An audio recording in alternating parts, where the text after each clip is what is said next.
Welcome to Top 5. Welcome to Top Solo Games. I'm Jalen Riker, horror author and solo board game fanatic. And today we are going to do a playthrough of Marvel United Season 3.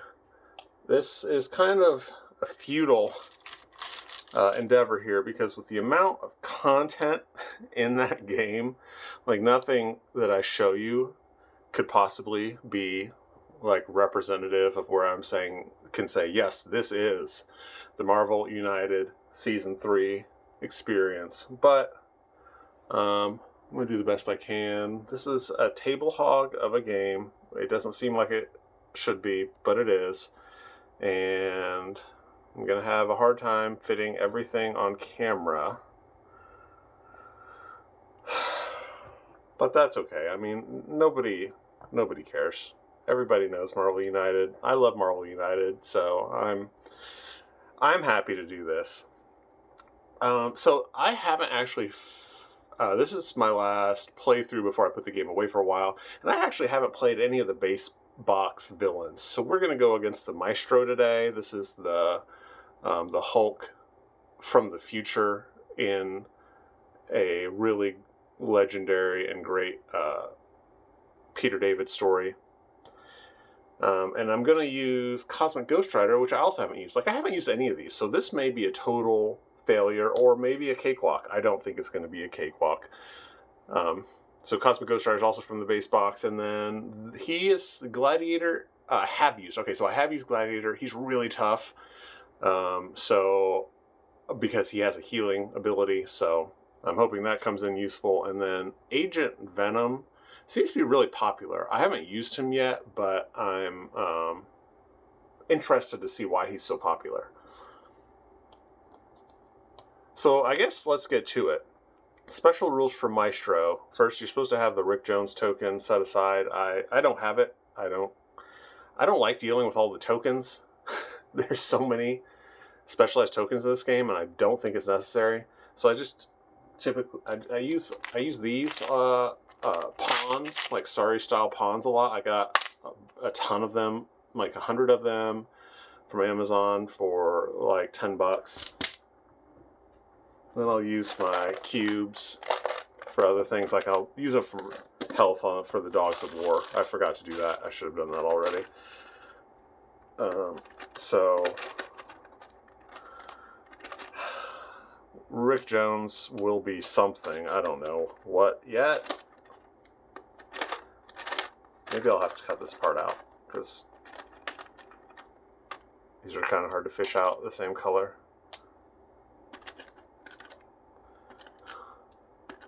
I'll have them be red and orange so I don't have to dig too deep in this bucket of square plastic, cubicle plastic. So I gotta tell you, Season 3, like if you don't own any Marvel United yet, the Season 3 with everything. Now I'm not talking about the base game because I didn't only play the base game. And so what I'm telling you is something that doesn't matter unless you want to go buy a very expensive copy, in which case I guess reach out to me because I have an extra I could sell you. But the Season 3 pledge is just great, and I'm hoping that it just shows where things are going.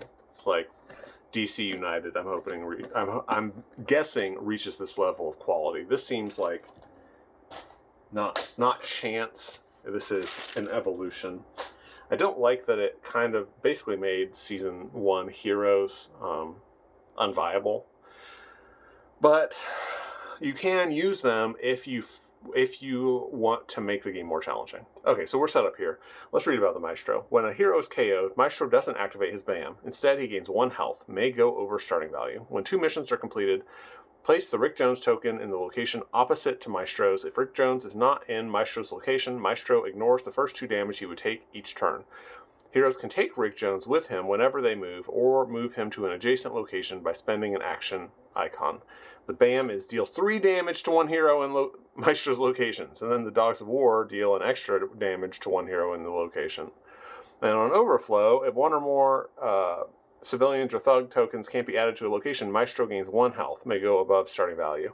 One thing I've noticed, so they seem to be trying to avoid having the health on these be set as, like, they're trying to keep it scalable with the original game. So they're trying to find creative ways to get the health of these guys up. Like Titania just keeps coming back. She doesn't die. She just pops up the next turn. Hobgoblin pops up again.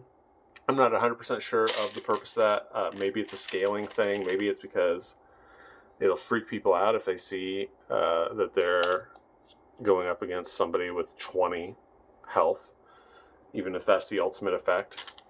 Okay, so let's draw cards, which I shuffled earlier, and then play Maestro and get this thing underway.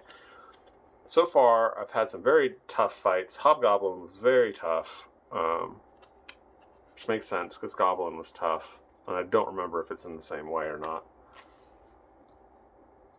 But there are so many ways to adjust difficulty here that I think that's okay, because you've got the weapons, you've got the teams, you've got, of course, the wild cards, you've got Season 1 heroes to make things tougher for you, you've got Season 1 villains to make things easier on you. Okay, 5 BAM. So he would deal 3 damage to a hero in his location. That is not...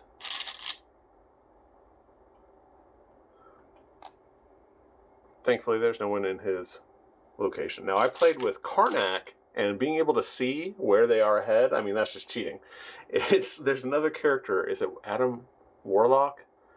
There's somebody else who can see ahead, but I don't know if it's all the time. But with Karnak, as long as you're on the same spot as the villain, you can see ahead. 2 cards ahead. Very useful, very powerful. Then there's Darkchild, who is the new magic. She's this time around, she's a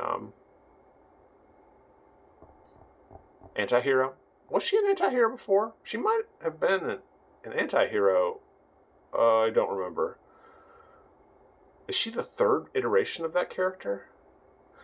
I'm trying to remember if she was in Phoenix 5 as well as a villain, and then also a hero, and then an anti-hero here as Darkchild. I can't remember. Anyway, she has Limbo, and she can take anybody with her to this place that's outside of the game. So you can safely take people out.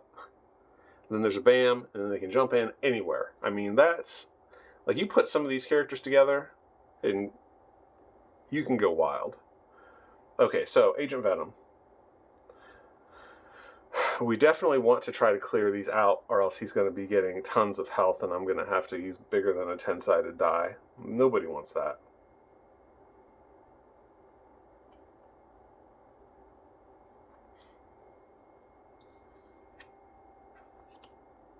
Gosh, so many if this card is face-up things. There's a lot more to remember here.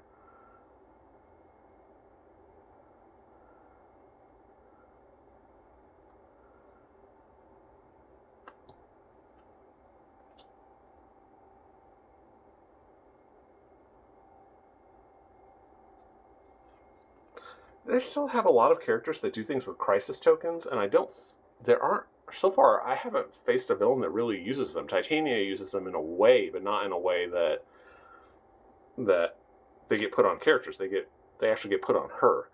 Anyway, webbing generation. As long as this card is face up in the storyline, if there are no movement symbols in the bottom of the last 2 hero cards in the storyline, you may perform 1 free movement on your turn. So, Agent Venom is very mobile. This is the same character as Anti-Venom from the Spider-Verse core box, which I didn't like nearly as much as this campaign. I don't know if that's fair. And all of the spider characters there have this level of movement. So we'll just get that out. And I'm going to put it here so that I remember to reference it. And so I get 1 wild action. Best thing to do would be to get over there. But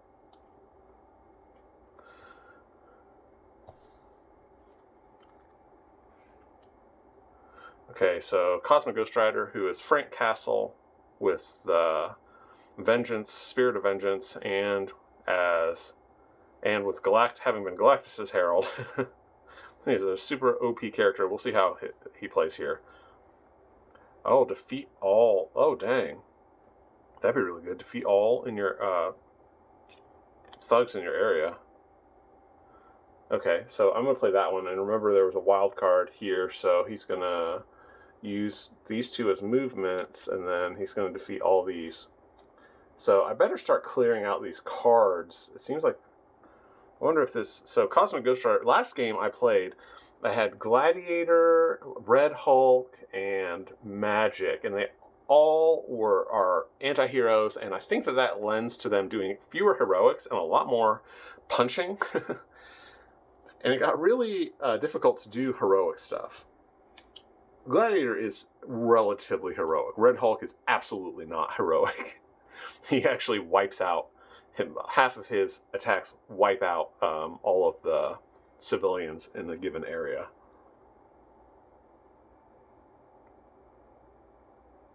So here's Gladiator's healing ability. He also has a starting one with a crisis token, so he can move and attack. I'm just going to attack this Dog of War. Okay, let's see. Move counterclockwise to the next location with the hero with the least cards in hand, and bam. Oh, good lord. And he does 3 damage? That's not...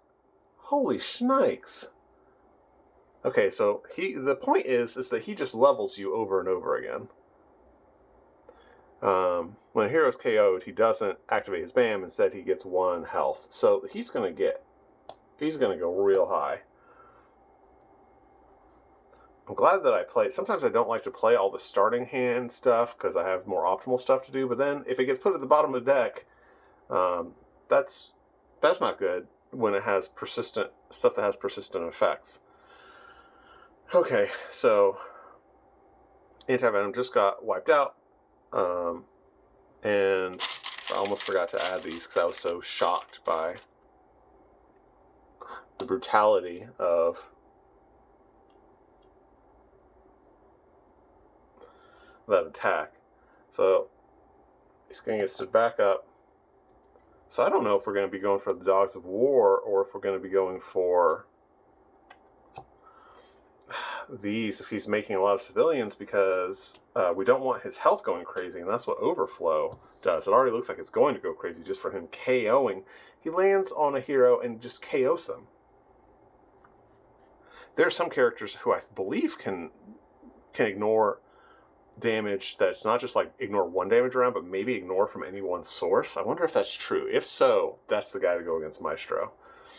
Okay, so we're back up as Anti-Venom. So a wild one was the last one.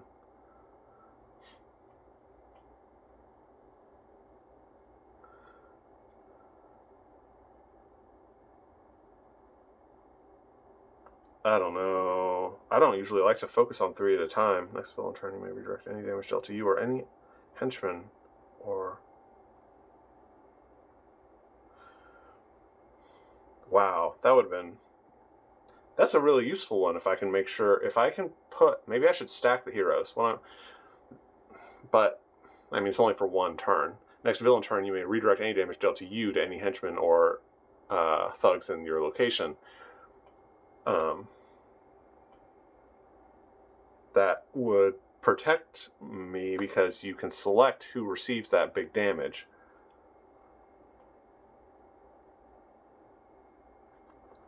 I don't think we're at that point yet, and I think that I am going to... No, yeah, okay, I'm gonna... That only... Hold on. So a wild... I'm gonna get rid of this Dog of War, I guess. I don't know if that's a good choice or not, honestly. I just don't want to waste...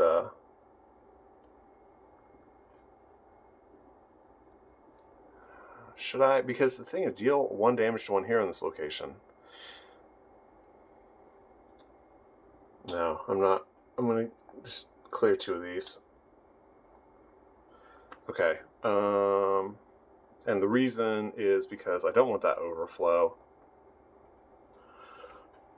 So I'm going to have to clear these out, which means it's going to be better to maybe pursue these 2 cards than to try to pursue these 2, which is, I often choose these 2. Just depending, some villains make more civilians and some make more thugs.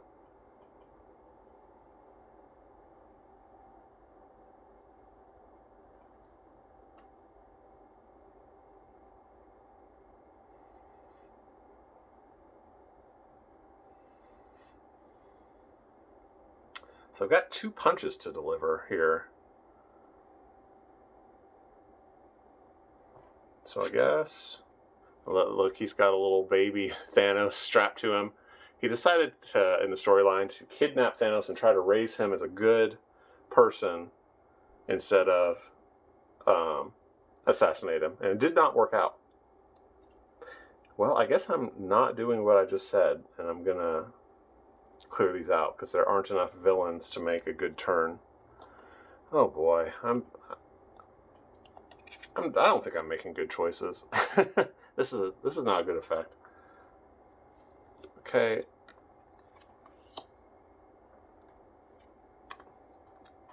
The Gladiator can bring back 1 point of damage, so he's super. The problem is he's not gonna ever have 4 cards in hand, so his one move stomp is still gonna always wreck the place.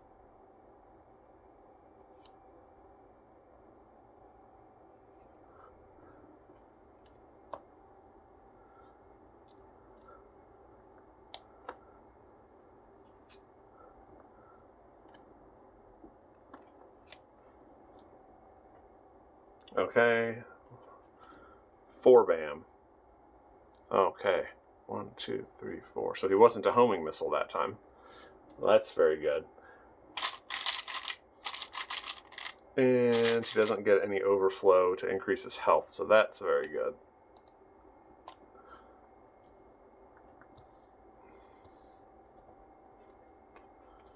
If you're hearing this, I'm guessing that you must be a supporter of the channel because I don't plan on releasing gameplays out on the wild internet. I don't like people trying to base their plays off mine, and I don't want to have some Klingon channel to tell people about my mistakes as they report them to me. That doesn't sound fun to me. So if you're hearing this, then I guess it says a freebie because you're a supporter, and thank you. You're awesome. It's hard to find the time to keep this going with so many things to do, you know? Okay, so we're back at Agent Venom.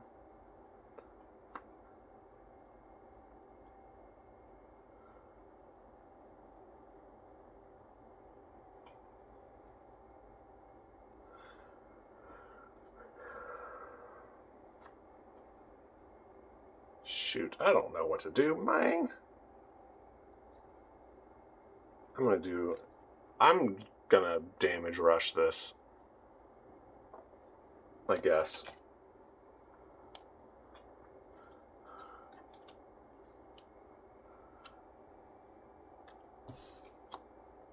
Yes, I'm playing this on easy mode. On season 1, I never played on easy mode. Now, man, these villains are crazy. Okay, so we're Cosmic Ghost Rider.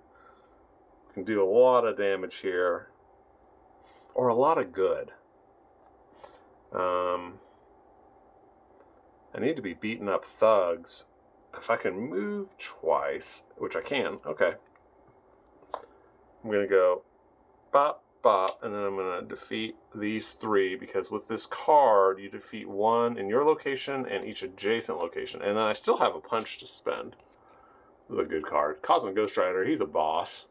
I mean, he's one of my... He's a hilarious character. Jerry Duggan, I believe, wrote the trade paperback, and it's just freaking... It's absolutely hilarious. I guess I'll punch that dog of war just a little bit. Just tickle his ribs a little.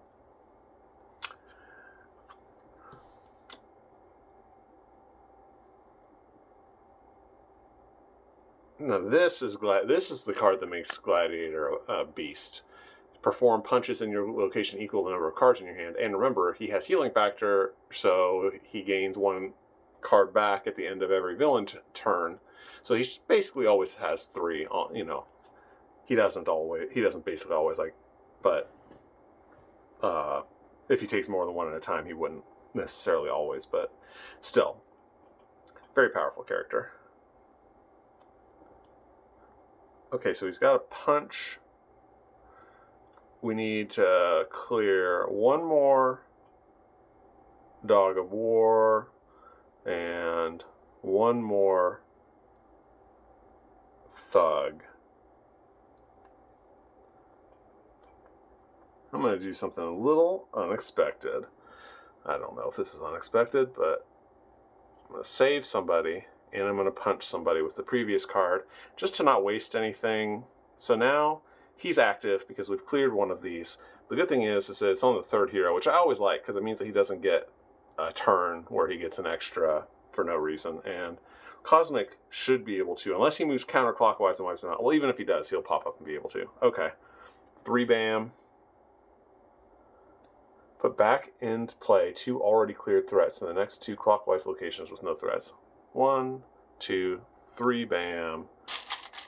It doesn't matter though, because I still get credit for it. I don't have to put back the tokens from having cleared it. I just have to put the threats back.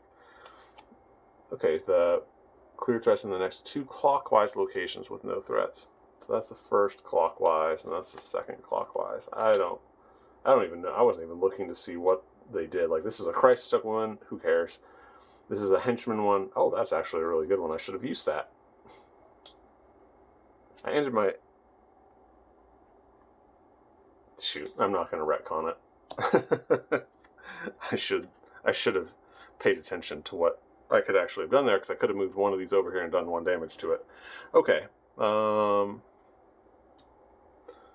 So we finish off that Dog of War, and he is vulnerable. So let's... Or we wipe out a different Dog of War, of course.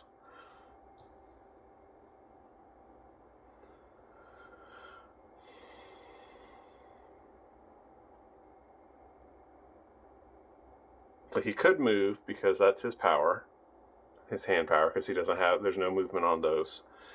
But he could only move 1, and he would actually need to move a lot to get over there, so he's not going to do that.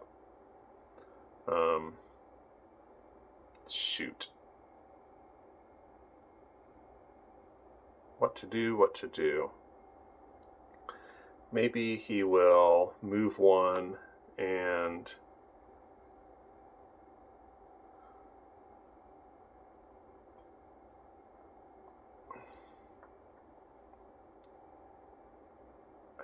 I don't know. I forgot to...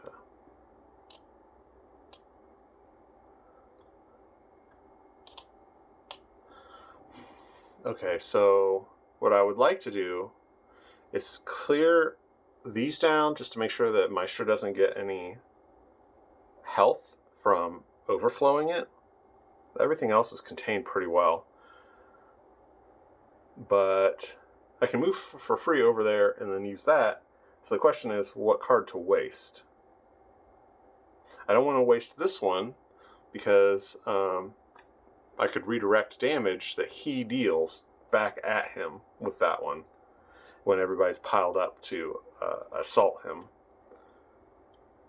This one, yeah, okay, that a single move isn't that good of a thing. So I guess I don't use the free move. That's what was... I like getting my freebie. Which... So I could move him again. But I don't have any reason to. Especially because it would move him onto a BAM location. Not that that matters. Discard any number of cards from your hand to the bottom of your deck. Okay, so we get 1 more. So Cosmic can go... You know what? I should have put a punch there to make sure that he can clear it. Let's see, I might retro, I might change that, especially since I'm still on it.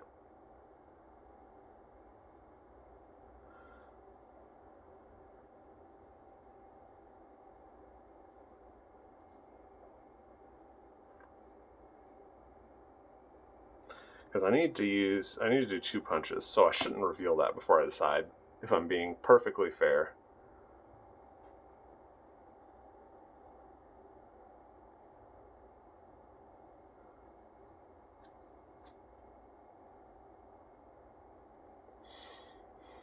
Okay, I'm going to take this back. I'm just going to put a punch there so that I can spend a weak punch card to take this guy out.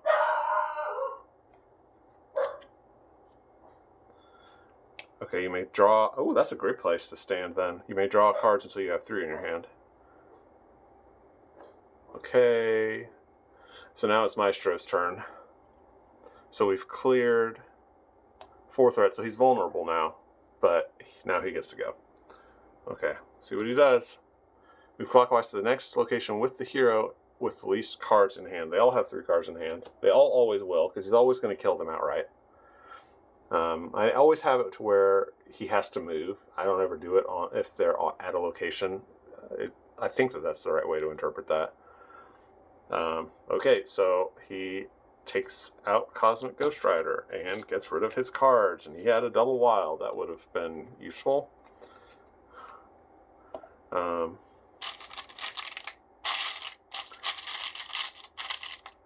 And he goes up to 6 hit points.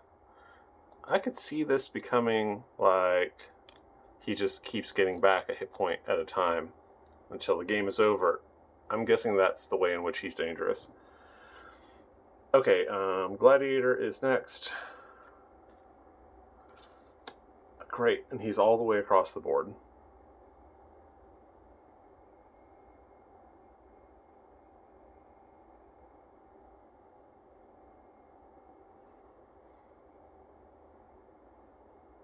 That's too... I want to move him, but that's too big of a card. That's too big of a card. This... I can use one of his wilds, I guess.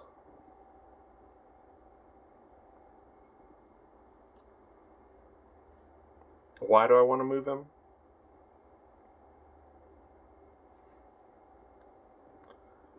Guess just pile guys up. I don't know. Oh wait, I can only move him once. And then I think I wanted to bring him here just to try to keep the overflow down, because that could become a factor if this draws out, because he keeps getting health from knocking me out. Okay, so Agent Venom is next. He's 2 away. He gets a free move. So he's going to do some punching. Because he can move twice because he gets a free one.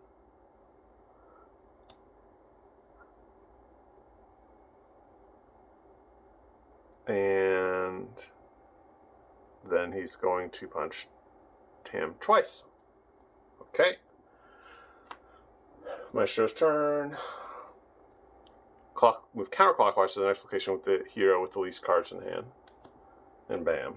Okay, so he's going to go here. He's going to bam him, which is no good, because it doesn't matter that he has this amazing healing ability. Maestro does 3 damage to a hero in Maestro's location, and this would do another damage, so night night. And he goes up to 5. I have to do some big hits on him. Okay. Cosmic Ghost Rider's next.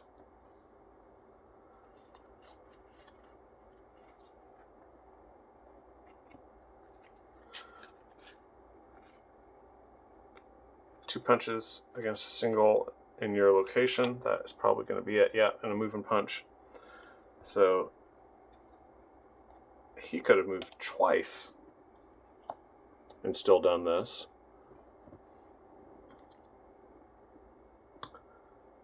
And he gets 3 punches. 1, 2, 3. That's great.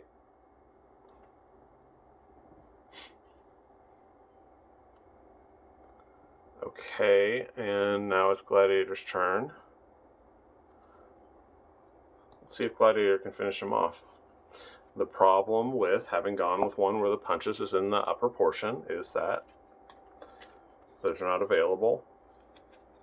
But they don't have to be, because Maestro only has 2 hit points, and he can perform punches in a location equal to the number of cards in his hand, and he is going to do that because I'm being spiteful. Instead of just using just enough, I like to knock him over, maybe stand on him. Oh, he's showing his dominance there to Maestro's. We'll say it's not a corpse, because he's Gladiator. Gladiator's not a superhero. He would 100% just straight up murder Maestro.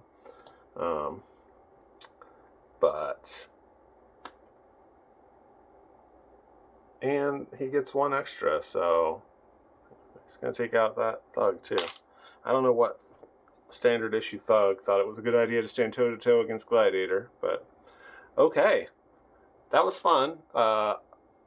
Maestro is intimidating in that he's constantly wiping dudes out, but these are some tough heroes. Maestro would probably wipe the floor with just about any season 1 group of heroes, but these are some real baddies. Okay, so I hope you enjoyed this playthrough, and if you're thinking about, you somehow haven't yet jumped into Marvel United. Now, I can't talk about just the core box, but the Season 3 Kickstarter campaign with the stretch goals. So I have stretch goals, obviously the Multiverse core box, Galactus, which I haven't used yet. It has 4 of his heralds, so it comes with 5 villains, and I think 6 ways to play it, because 4 of them can all be played individually, and then those 4 heralds can all be played at once, and then so that's 5, and then Galactus can be played separately. So it's got 6 ways to play, which makes it a great value, except I'll tell you that I don't think that the best value is necessarily in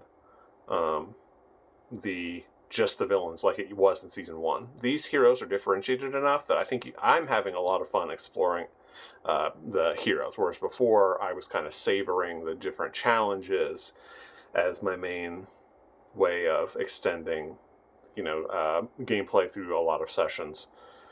But now I'm just as happy trying out a new batch of heroes, especially with the teams. I love the teams. I tend to kind of forget about the equipment. I shouldn't use this equipment anyway, because I didn't take out a card, but that shortens it for the whole team, which means that the game for the whole team, because you have 1 card less. So if you run up against that limit, it's going to be that one who has equipment. So then you got to use the generic equipment on the others. Whatever. Now, Anti-Venom, I could have given him a web slinger, and I would do that shamelessly, and I guess a generic piece of equipment for Gladiator. Also, the teams, especially if you know which characters have been in the Avengers, make whatever Avengers team you want, because one problem with the teams is that a lot of them use those old Season 1 characters who I don't like. I've separated them out into a box that I don't use as much, except for with a couple of exceptions, because first of all, there are tons of these guys to explore, but also just Season 1 can't hang with Season 2 or 3 for the most part. There are maybe a few, but for the most part, they've kind of been deprecated, in my opinion, unless you want to make the game really tough. Like, if you found an easy villain and you wanted to call back some of your Season 1 heroes, that's great. It's kind of funny and sad that they did most of the characters people know in Season 1. I'm not in that boat. I've got a lot of my favorite characters here in Season 3, because I've been reading comic books for decades, so I'm happy, with my 35 years of Marvel Comics knowledge. There are characters in this box that I'm very invested in. But it is too bad that a lot of the most popular characters, either you have to buy them again in another set, or use them sparingly. Those team cards, though, you can put who you want in the teams. I mean, you can put anybody you want in the teams. Obviously, it's your house. But especially if you know the stories, almost everybody's been an Avenger. Put anybody in the Avengers. Who cares? Well, I shouldn't say who cares. That's the case of you caring and trying to make it make sense story-wise. You can create any Avengers team that has graced the pages and made one of your favorite stories that you want. That's awesome. I really enjoy the teams. I really enjoy the heroes and their various powers. It gets a little bit harder to remember because you have so many of these cards to set over. I can't keep them in the timeline, or I will not remember them. I thought I was saying something else. Oh, I mean, I was just saying, if you don't have Marvel United and you want to jump in, or if you're like, well, I've got season 1 and that's good enough for me. I don't know. I think season 3 is more fun. I think with these varied hero powers, this is the most fun iteration of the game. And I don't think that I think that it is very possible to carry this on. So I'm really looking forward to DC Heroes United. Whatever IP that they introduce, I'm looking forward to. I mean, not whatever IP. I'm really hoping it's Teenage Mutant Ninja Turtles or Masters of the Universe. If it's either of those, oh man, gonna have a blast. I will really enjoy that. I'll show you something. I'll show you what happens when you mash both of those together.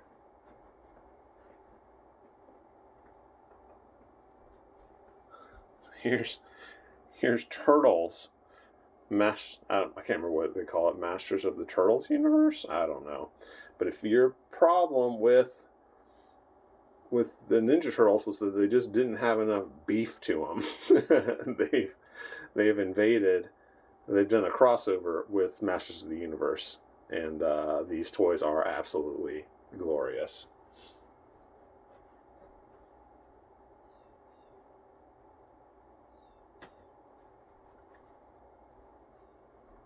Okay, so that really is it. I hope you enjoyed this playthrough. I had fun. This is one of my favorite games. That was my 60-somethingth play of this game, and I could play it a lot more. It is getting a little bit unwieldy to get it out, and because of how many boxes it has, but it's a fun. I've had fun just about every time. I've had some not fun experiences. Actually, my last recording of Moreland, I did not have fun facing Moreland. What a miserable fight. Other than that, usually, I mean, almost all the time, like 99% of the games. Okay, well, actually, no. So I also was kind of miserable by the time I beat Vulture. Anyway, I hope that you have a great rest of your day and keep playing solo. And thank you for your support.